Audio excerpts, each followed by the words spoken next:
Welcome to Luca is a Billionaire, where the only thing I invest in is your answers. You start now. Wash and dry the sticker area so heat works evenly. This also prevents grit from scratching paint.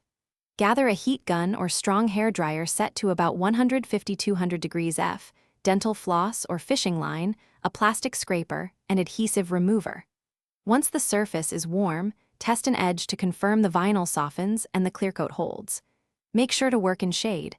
Direct sun makes temperature control unpredictable. From here, you'll focus on controlled heating and sliding the floss under the. You heat 1/6 12-inch section until the adhesive feels tacky. Avoid blistering paint. Once warm, feed dental floss or fishing line behind the corner and saw gently while pulling the sticker away with your free hand. Keep the angle low and slow. This reduces adhesive left behind and prevents tearing. Reheat frequently as you progress so the adhesive stays soft. If bits tear, heat again and use the plastic scraper to lift remaining pieces. This method minimizes stress on paint and yields clean lifting. You now remove adhesive residue using an automotive adhesive remover. Spray lightly, let sit 1 to 2 minutes, then wipe with a microfiber cloth in circular motions. If residue persists, repeat heat then reapply remover. Use a clay bar for stubborn film.